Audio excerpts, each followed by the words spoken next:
कहानी की शुरुआत में हमें एक आदमी को दिखाया जाता है जिसे जंजीरों में बांध कर रखा गया था। उसे घसीटते हुए लोगों के सामने लाया जाता है। लोग इस आदमी को मरते हुए देखना चाहते थे। जज भी इस आदमी को मौत की सजा सुना देता है, लेकिन उससे पहले इसे इतना मारा जाएगा कि इसके हाथ पैर टूट जाएं और उसके बाद इसे फांसी दे दी जाएगी। अब ये आदमी कौन है और इसका अपराध क्या है, इसके लिए हमें वक्त में पीछे जाना होगा। और कहानी कई साल पहले इस आदमी के जन्म से शुरू होती है, जहाँ पर हम एक मछली बेचने वाली औरत को देखते हैं जिसे अचानक से लेबर पेन शुरू हो जाता है। वो औरत अपने काउंटर के नीचे जाकर एक बच्चे को जन्म देती है, लेकिन उसे लात मारकर खुद से दूर कर देती है क्योंकि ये इस औरत का 5वां बच्चा था। इससे पहले इसके 4 बच्चे मर चुके थे। जन्म से ही इस बच्चे की सूंघने की शक्ति काफी तेज थी, इसीलिए कुछ देर बाद इस बच्चे को इस फिश मार्केट की गंदी स्मेल पसंद नहीं आती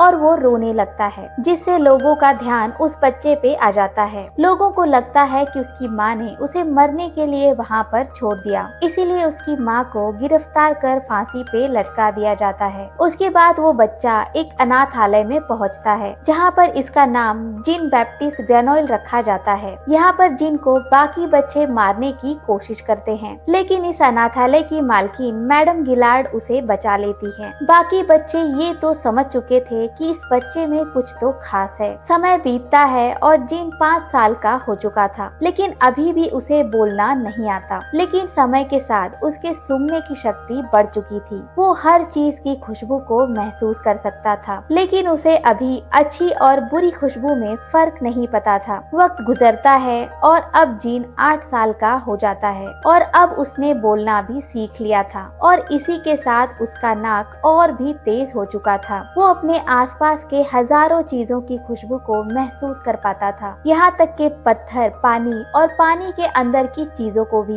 13 साल का होते ही जीन को मैडम गिलार्ड एक गैब्रियल नाम के चमड़े के व्यापारी को बेच देती है, क्योंकि उसके पास जीन को अनाथाश्रम में रखने के लिए जगह नहीं थी। लेकिन जीन को बेचते ही मैडम गिलार्ड को कुछ चोर मार डालते हैं। अब गैब्रियल, जिसने जीन को खरीदा होता है, वो उसे अपने साथ ले जाता है और जीन से अपने फैक्ट्री में बहुत काम करवाता है। फिर वो समय आता है जब जीन को वो अपने साथ शहर चलने को कहता है, क्योंकि जीन अब जवान हो चुका था। वो जीन को पेरिस की गलियों में एक बाजार में ले जाता है। शहर में आते ही जीन को एक साथ हजारों चीजों की खुशबू आने लगी थी और जीन अपने मालिक को छोड़कर खुशबू का पीछा करते हुए एक परफ्यूम की शॉप पर पहुंच जाता है। जीन ने अपने पूरे जिंदगी में कभी इतनी अच्छी खुशबू महसूस नहीं की थी। ये परफ्यूम शॉप ब्लाजी नाम के एक परफ्यूमर की थी, जो एक कस्टमर को अपनी बनाई सबसे बेहतरीन परफ्यूम अमोर द साइकी दिखाता है। लेकिन जीन की नाक ने तो कुछ और ही महसूस कर लिया था, एक ऐसी खुशबू जिसके आगे परफ्यूम भी फीकी थी। ये खुशबू उसे एक फल बेचने वाली लड़की के बदन से आ रही थी। वो लड़की थी ही इतनी सुंदर कि कोई भी उसके हुस्न में मदहोश हो जाए, और जीन ने तो उसकी खूबसूरती को ही सूंघ लिया था। उस लड़की को भी जीन का पीछा करना अच्छा नहीं लगता। वो समझती है कि जीन को भूख लगी है, इसलिए वो उसे कुछ फल खाने को देती है, लेकिन जीन उसे बहुत ही अजीब तरह से सूंघने लगता है, जिससे लड़की डर कर वहाँ से भाग जाती है। लेकिन जीन उसकी सुगंध को महसूस कर पा रहा था और उसका पीछा करते हुए उस लड़की के घर तक पहुँच जाता है और फिर उसे सूंघने लगता है। वो लड़की जीन को देखकर इतना डर जाती है कि वो चीखने लगती है, लेकिन तभी वहाँ से कुछ लोग गुजरते हैं, इसीलिए जीन उस लड़की का मुंह बंद करके उन लोगों के जाने का इंतजार करने लगता है। लेकिन जीन ने उस लड़की के आवाज को ही नहीं बल्कि उसकी सांस को भी बंद कर दिया था। वो लड़की खुद को बचाने की कोशिश करती है, तड़पती है, लेकिन जीन को इस बात का एहसास भी नहीं होता। वो तो उन लोगों को देख रहा था और जैसे ही वो सभी चले जाते हैं, जीन उस लड़की के मुंह से अपना हाथ उठाता है, मगर अब वो लड़की मर चुकी थी। वो फिर भी उस लड़की को जी भर के सूंघता है, लेकिन मरने के बाद उस लड़की की खुशबू खत्म होने लगी थी, जिस बात से जिन भी काफी परेशान होता है। जिन वापस अपने मालिक गैब्रियल के पास आता है, जो उसे बहुत मारता है, लेकिन जिन को इस बात से कोई फर्क नहीं पड़ता। वो सारी रात सो नहीं पाता, क्योंकि उसने आज जो महसूस किया था उस खुशबू ने उसे बेचैन कर दिया है और अब तो वो फ्रेग्रेंस को प्रिजर्व करने का तरीका ढूंढना चाहता था। उसके बाद हमें पेरिस में एक और परफ्यूमर ब्लादिनी को दिखाया जाता है, जो कभी पेरिस का सबसे अच्छा परफ्यूमर था, लेकिन अब उसका धंधा बंद हो चुका था क्योंकि शहर में ब्लाजी का राज था। बल्कि ब्लादिनी का असिस्टेंट उसके लिए अमोर द साइकी का सैंपल लेकर आता है, लेकिन ब्लादिनी उसे टेस्ट नहीं करता बल्कि अपनी नई परफ्यूम बनाने चला जाता है। लेकिन सच्चाई तो ये थी कि ब्लादिनी के पास पहले से ही एक अमोर द साइकी की बोतल थी और वो उसके इंग्रेडिएंट्स को पहचानने की कोशिश कर रहा था। वो कई बार कोशिश करता है लेकिन वो उस परफ्यूम का फॉर्मूला नहीं ढूंढ पाता। उस रात जिन ब्लादिनी के घर आता है, जो उसे लेदर डिलीवरी करने आया था। ब्लादिनी जिन को वो लेदर उसके बेसमेंट में रखने को कहता है, लेकिन यहाँ आने पर जिन का नाक हर खुशबू को महसूस कर पा रहा था। यहाँ तक कि उसे ये भी पता चल चुका था कि कौन सी परफ्यूम कहाँ है। ब्लादिनी को वो लेदर पसंद आता है और वो जिन को अब वहाँ से जाने को कहता है, लेकिन जिन वहाँ से नहीं जाना चाहता था। जिन ब्लादिनी से कहता है कि वो उसके लिए अमोर एंड साइकी बना सकता है, क्योंकि वो समझ चुका था कि ब्लादिनी उस परफ्यूम को कॉपी करना चाहता है, क्योंकि ब्लादिनी के पूरे बदन से उसकी खुशबू आ रही थी। ब्लादिनी को जिन की बातों पे यकीन तो नहीं था, मगर फिर भी वो उसे एक मौका देता है, जिसके बाद वो बिना किसी नापतोल के अपने हिसाब से अमोर एंड साइकी बना देता है। और अब उसको टेस्ट करने पर ब्लादिनी को यकीन नहीं होता कि कैसे एक अनजान लड़का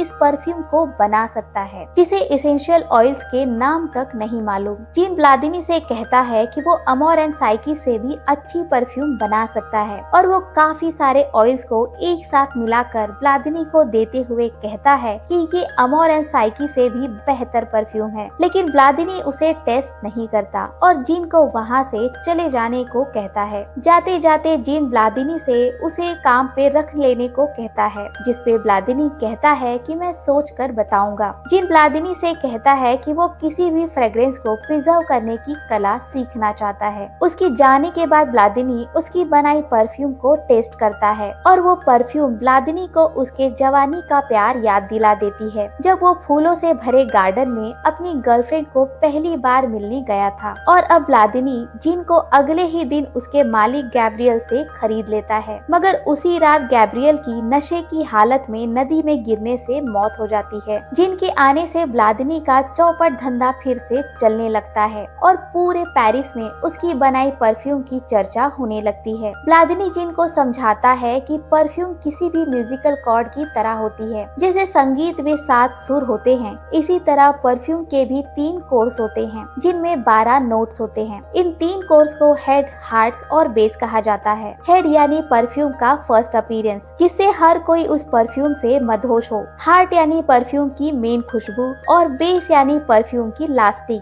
जो ये तय करती है कि परफ्यूम कितनी दूर तक और कितनी देर तक रहेगी। वो जिन को बताता है कि अगर कोई 13वां नोट बना ले तो उसकी परफ्यूम का कोई तोड़ नहीं कर सकता और 13वां नोट बनाना इम्पॉसिबल है। लेकिन जिन के दिमाग में वो 13वां नोट बस चुका था। जिन उस फल वाली लड़की को भूल नहीं पा रहा था। उसे अभी भी ऐसी कोई खुशबू नहीं मिली थी जो उस लड़की के बदन की महक का मुकाबला कर पाए। वो ब्लादिनी से किसी भी चीज की खुशबू को प्रिजर्व करने का तरीका पूछता है। ब्लादिनी उसे अपनी एक मशीन दिखाता है जो उसने खुद बनाई थी और वो 10,000 गुलाब को मंगवाता है और उन्हें मशीन में डाल देता है। सारी रात गुलाब के फूलों को उस मशीन में पकाने के बाद उसमें से बस कुछ ही कतरे ऑयल ही निकल पाता है। और अब ब्लादिनी जिन को भी अपने एक्सपेरिमेंट को करने को कहता है। जिन नदी के किनारे से आयरन, कॉपर, ग्लास और ऐसी बहुत सारी चीजें लेकर आता है। रात में ब्लादिनी की चीजों के टूटने से आंखें खुलती हैं। वो जाके देखता है तो जिन को बहुत परेशान पाता है। जिन कहता है कि उसने उससे झूठ कहा था, क्योंकि ये तरीका हर चीज की खुशबू को प्रिजर्व नहीं कर सकता। ब्लादिनी को उस मशीन में उसकी बिल्ली भी नजर आती है, क्योंकि वो उसकी खुशबू को भी प्रिजर्व करना चाहता था। ब्लादिनी जिन से कहता है कि हर चीज की खुशबू को प्रिजर्व कर पाना मुमकिन नहीं है, जैसे हम इंसानों की खुशबू को तुम नहीं निकाल सकते। और ये सुनते ही जिन बेहोश हो जाता है, क्योंकि वो इस बात को बर्दाश्त नहीं कर पाता। और अब जिन बहुत बीमार हो जाता है। डॉक्टर ब्लादिनी से कहता है कि जिन को बचाना नामुमकिन है, वो बस मरने ही वाला है। लेकिन ब्लादिनी उसे खोना नहीं चाहता था। मगर इस हालात में भी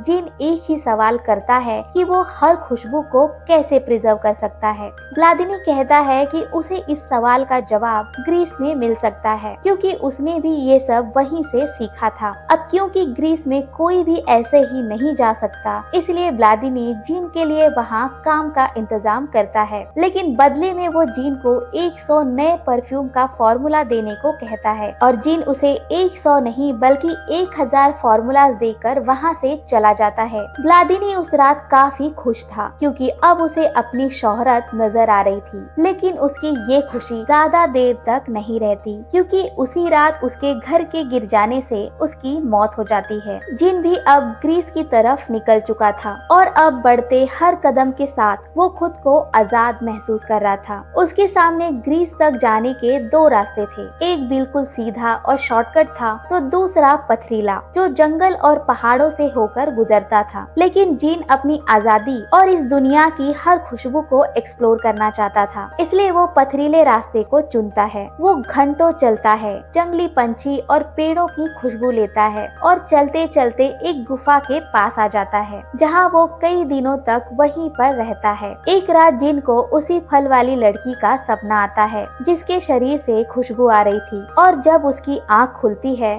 तो वो अपने शरीर को भी सूंघता है, लेकिन उसे पता चलता है कि उसकी अपनी कोई खुशबू नहीं है, इसलिए वो काफी नहाता है, खुशबू महसूस करने की कोशिश करता है, लेकिन वो बहुत दुखी होता है कि उसके अपने जिस्म की कोई खुशबू नहीं है। जिन फिर से अपने सफर को शुरू करते हुए ग्रीस की ओर बढ़ता है। उसके सामने लाखों फूल थे, लेकिन फिर भी उसे एक अलग खुशबू आ रही थी, जो कि एक लड़की की थी। वो लड़की बहुत सुंदर थी। जिन भी उसका पीछा करता है और ग्रीस तक पहुंच जाता है, लेकिन वो लड़की ग्रीस के सबसे अमीर आदमी रेचल की बेटी थी, जिसका नाम लौरा था। अब जीन भी यहाँ पर जल्दी से चीजों को सीखने लगता है। इस देश के लोग किसी भी चीज की खुशबू निकालने के लिए उसे जानवरों की चर्बी में डाल देते थे और बाद में कुछ फिल्टर्स और अल्कोहल की मदद से उस खुशबू को प्रिजर्व कर लेते थे। अब जीन का पागलपन अपनी हदें पार कर चुका था और वो वहाँ पर काम करने वाली एक लड़की को मारकर उसकी लाश को कंटेनर में डाल देता है और उसके बदन की खुशबू निकालने की कोशिश करता है। लेकिन तभी वहाँ उस फैक्ट्री का मालिक आ जाता है, मगर जीन कैसे भी करके बच जाता है, लेकिन उसका ये एक्सपेरिमेंट फेल हो चुका था और वो उस लड़की की खुशबू को नहीं बना पाता।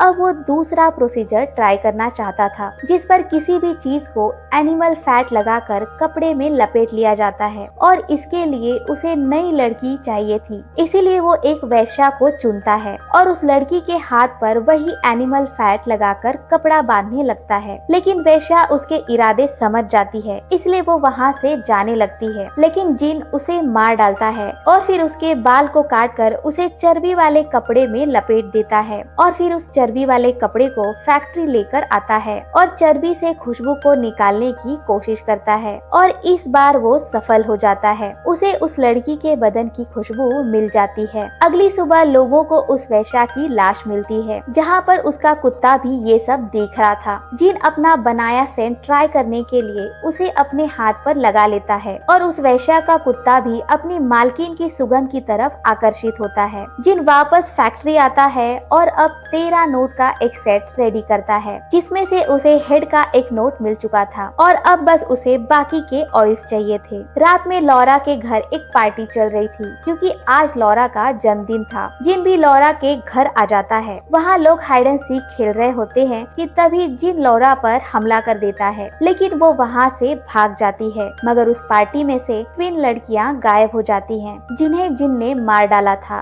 और वो उनके ऊपर भी वही चर्बी वाला कपड़ा लपेटकर उनकी सुगंध भी निकालने लगता है। लेकिन तभी उस फैक्ट्री का मालिक वहाँ पर आने लगता है, जिसने जिन को कुछ काम करने के लिए कहा था, लेकिन जिन ने वो काम नहीं किए थे, इसलिए वो बहुत गुस्से में जिन की तरफ आता है। लेकिन जिन अपने हाथ पर उन ऑयल्स को लगा लेता है, जिससे इसकी मधुर खुशबू में मालिक का गुस्सा शांत हो जाता है और वो जिन से बहुत प्यार से बात करता है। यहाँ ग्रीस में 2 लड़कियों के गायब हो जाने से हड़कंप मच जाता है और रिचेल लोगों को सुझाव देता है कि उनको शहर में कर्फ्यू लगा देना चाहिए। लेकिन उसके बावजूद भी शहर में लड़कियां मर रही थी और एक के बाद एक मरी हुई लड़कियों की लाशें मिलती जा रही थी। लोग खूनी के डर से अपने घरों को लॉक लगाने लगे थे। जिन ने एक एक करके अपने 12 नोट्स वाले सेट को कंप्लीट कर लिया था और अब उसे जरूरत थी तो सिर्फ 13वें नोट की, और उसके लिए उसे लॉरा चाहिए थी। यहाँ ग्रीस के लोग सबसे बड़ी चर्च के पादरी को बुलाते हैं और पेरिस से पुलिस को बुलाने का फैसला करते हैं। लेकिन तभी उनके पास ही के गांव से एक लेटर आता है जहां पर उन्होंने एक अपराधी को पकड़ा था जिसने अपना जुर्म कबूल कर लिया था और साथ ही ग्रीस पर हुई लड़कियों की हत्याओं का जुर्म भी कबूल किया था। इस बात से ग्रीस के लोग तो काफी खुश हो जाते हैं, लेकिन रिचेल अभी भी शांत नहीं था। वो चर्च के पास वही लेटर और रिपोर्ट लेकर जाता है और बताता है कि लेटर में जिस अपराधी के बारे में बताया गया है उसने उन लड़कियों को नहीं मारा, क्योंकि हमें जितनी भी लड़कियां मिली उनके ट्रेस इस रिपोर्ट से मैच नहीं करते। लेकिन जज उसे इस बात को यहीं दबा देने को कहता है क्योंकि केस क्लोज हो चुका था। रात में ग्रीस के लोग खूनी के पकड़े जाने को लेकर सेलिब्रेट कर रहे थे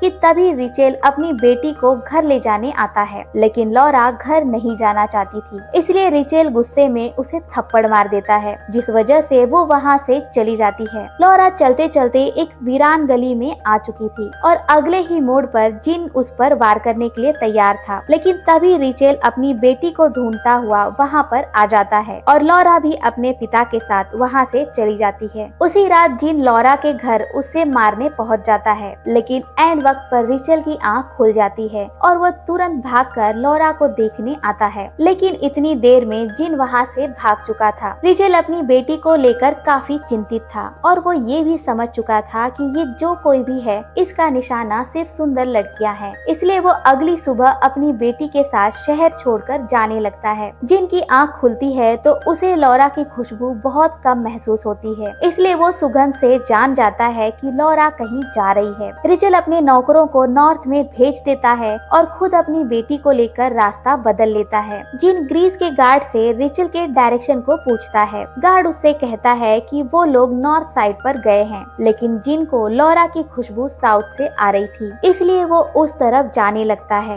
जिन एक ऊंचे पहाड़ पर चढ़कर खुद से मीलों दूर जा रही लॉरा की खुशबू को महसूस कर लेता है। रिचेल रास्ते में एक होटल पर रुकने का फैसला करता है और अपनी बेटी की सेफ्टी के लिए पूरे होटल को बुक कर लेता है। यहाँ तक कि वो लॉरा के रूम को भी अच्छे से चेक करता है कि क्या यहाँ पर भी कोई आ सकता है। उधर उस वैश्या का कुत्ता अपनी मालकिन की सुगंध को ढूंढता हुआ उसी परफ्यूम फैक्ट्री तक पहुंच जाता है, जहां पर जमीन खोदने पर उसे उसके मालकिन के बाल और कपड़े मिलते हैं और बाद में चेक करने पर बाकी लड़कियों के बाल और कपड़े भी मिल जाते हैं और अब हर कोई जान जाता है कि जिन ही वो खूनी है। यहाँ रात में होटल में दोनों बाप बेटी खाना खाने बैठ जाते हैं। रिचेल लॉरा को बताता है कि उसने ये सब उसकी सेफ्टी के लिए किया है, क्योंकि ग्रीस में जितनी भी लड़कियों की हत्या हुई है वो सभी अपने आप में काफी सुंदर थी और उसका निशाना सिर्फ सुंदर और वर्जिन लड़कियां हैं। इसलिए लॉरा को बचाने के लिए उसने उसका रिश्ता तय कर दिया है और वो लोग जिस जगह जा रहे हैं वहाँ पर लॉरा की शादी कर दी जाएगी। इस बात से लॉरा अपने पिता से नाराज हो जाती है और अपने रूम में चली जाती है। रिचेल भी अपनी बेटी के दरवाजे को लॉक करके चाबी अपने पास रखकर सोने चला जाता है, लेकिन जिन चुपके से होटल में घुस जाता है और वो चाबी को चुरा कर लॉरा के पास चला जाता है। अगली सुबह हम जिन को देखते हैं जिसके हाथ में वो 13वीं बोतल होती है, जिसमें उसने उस 13वें नोट को भी हासिल कर लिया था, यानी जिन ने यहाँ लॉरा को भी मार डाला था और उसकी खुशबू भी अपनी परफ्यूम में शामिल कर ली थी। लेकिन तभी वहाँ पर सिपाही आ जाते हैं और जिन को पकड़ लिया जाता है। रिचेल जिन को काफी टॉर्चर करता है और उससे अपनी बेटी को मारने की वजह पूछता है, लेकिन जिन हर दफा उसे यही कहता है कि उसे लॉरा की जरूरत थी। अब कहानी फिर से प्रेजेंट में आती है, जहां हमें वो दिन दिखाया जाता है जब जिन को मौत की सजा दी जानी थी। हर कोई शहर के चौराहे पर आ जाता है और जल्लाद का तालियां बजाकर स्वागत किया जाता है। यहाँ जिन को भी घसीटकर सजा वाली जगह पर लाया जा रहा होता है कि तभी वो उस परफ्यूम की बोतल को खोल देता है, जिसकी मधुर खुशबू के नशे में सभी जिन को किसी राजा की तरह तैयार करके वहाँ पर लाते हैं। जिन एक रुमाल पर भी उसकी कुछ बूंदे डालता है और खुद पे लगा लेता है और जब वो बग्गी से नीचे उतरता है तो हर कोई खुशबू के नशे में जिन की तरफ देखने लगता है। जो लोग आज उसे यहाँ मरता देखने आए थे वही चीख चीख कर उसे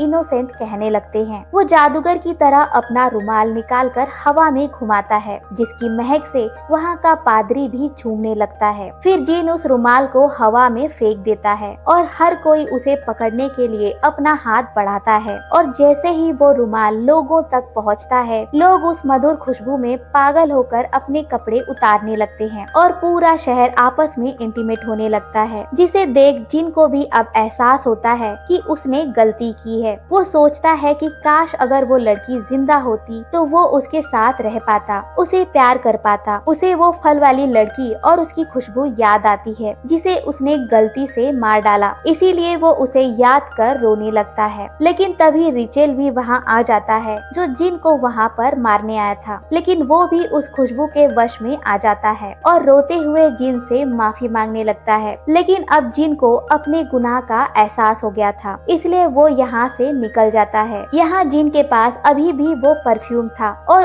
उस वक्त का वो दुनिया का सबसे स्ट्रॉन्ग आदमी था, जो चाहता तो दुनिया भर के राजाओं को उस परफ्यूम का लेटर लिख के पूरी दुनिया को अपना गुलाम बना लेता। मगर वो एक धोखा ही होता। जिन को बचपन से ही किसी ने अपनाया नहीं, सभी ने सिर्फ उसको अपने मतलब के लिए इस्तेमाल किया और छोड़ दिया। और जब उसे प्यार भी हुआ तो वो लड़की उसके हाथों मर गई। कुछ दिन बाद जिन उसी फिश मार्केट में पहुंच जाता है जहाँ पर उसका जन्म हुआ था। वो अपनी जेब से परफ्यूम की बोतल को निकालकर अपने ऊपर उड़ेल लेता है, जिससे वहाँ पर मौजूद सभी लोग अपना आपा खो देते हैं और जिन के ऊपर टूट पड़ते हैं और उसे नोच डालते हैं। और इस तरह से जिन के जीवन का अंत हो जाता है। अगली सुबह बचे थे तो कुछ कपड़े जिसे वहाँ के बच्चे उठा ले जाते हैं। तभी हमें वो परफ्यूम की बोतल दिखाई जाती है जिसमें अभी भी एक बूंद बाकी होती है, जो किसी भी पल जमीन पर गिरने वाली थी। और इसी के साथ ये कहानी यहीं एंड हो जाती है।